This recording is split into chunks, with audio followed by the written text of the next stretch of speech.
A modern central processing unit executes commands in fractions of a nanosecond, but the permanent storage drives holding your files and applications operate at a severe physical distance, responding thousands of times slower. To prevent the processor from idling while it waits for data, computing architecture relies on a multi-layered memory hierarchy. At the peak, inside the processor, registers and cache provide immediate speed but highly restricted capacity. Conversely, bottom-layer SSDs and cloud storage offer massive capacity, but data travels at a crawl. RAM sits exactly between them, acting as the required high-speed temporary bridge.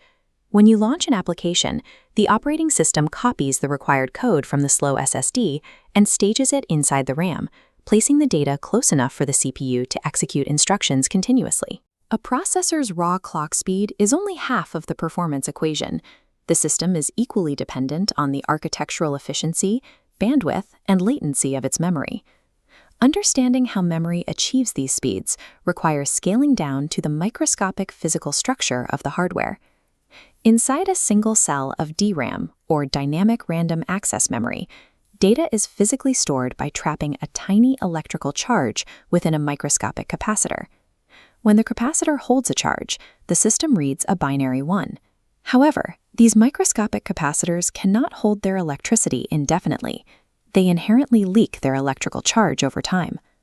Because the data is dependent on an active electrical current, severing the power supply to the computer instantly erases all operational information.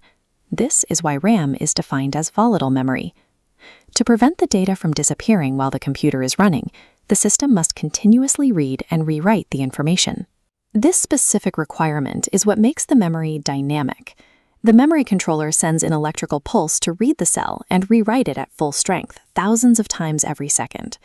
System memory relies on this constant cycle of electrical decay and renewal, trading the permanence of a hard drive for the extreme speeds required by the processor. Beyond how memory holds data, we must look at how it transfers that data to the processor, a process governed by the pulsing rhythm of the system clock. In early computing, single data rate memory allowed a data packet to travel exactly once per clock cycle, specifically on the rising upward edge of the electrical pulse. Engineers eventually manipulated the signaling protocol to trigger transfers on the rising edge and again on the falling edge of that same wave. This is double data rate, or DDR memory. By utilizing both edges of the signal, the system effectively doubled its transfer efficiency without requiring a higher heat-generating clock frequency. Modern computing is defined by the transition between two specific generations of this technology, DDR4 and DDR5. DDR4 served as the industry standard for years, routinely operating at speeds around 3,200 megatransfers per second. DDR5 provides a significant leap. With refined chip architecture and better power distribution, its baseline speeds range from 4,800 to 6,400 megatransfers per second. Advancing memory generations is a deliberate exercise in signal density, enabling the hardware to handle increasingly heavy computational loads. Raw transfer speeds are only one part of the performance equation. We must also consider the physical constraints of the data's journey.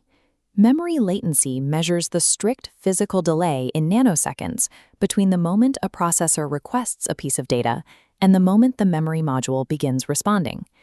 Memory bandwidth defines the total volume of information that physically fits through the parallel traces on the motherboard in a single second. In a single channel configuration, all data moving between the RAM and the CPU is forced to squeeze through one physical bus pathway. Modern processors utilize dual-channel architecture to bypass this bottleneck. By connecting the CPU to two distinct memory modules via two independent buses, the processor can access both simultaneously. Enterprise servers and workstations scale this even further with quad-channel topologies to support massive computational workloads. Correctly configuring memory across multiple channels mathematically multiplies the total throughput, ensuring the CPU spends less time waiting for data to arrive. This carefully orchestrated system faces a critical failure state if the operating system requests more active data than the physical RAM can hold. When physical RAM is exhausted, the system initiates paging.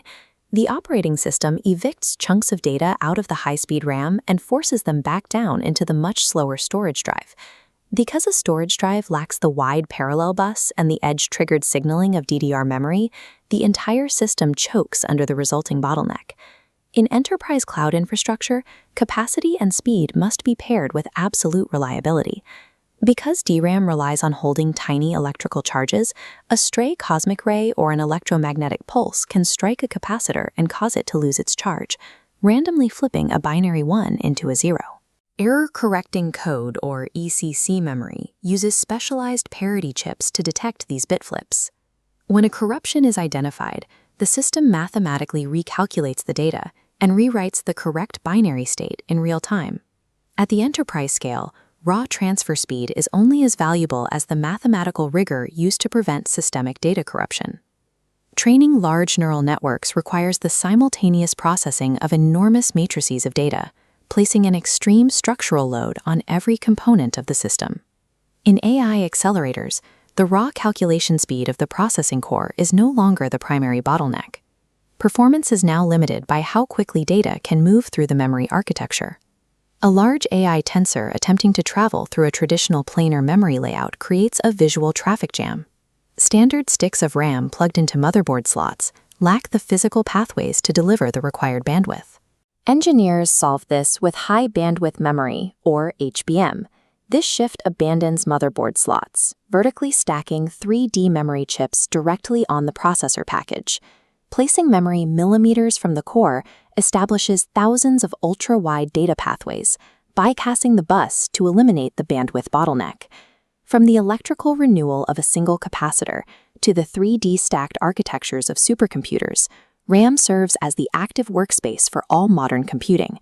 As computational demands scale to process artificial intelligence, the engineering of how data is moved and stored will determine the actual throughput of modern silicon.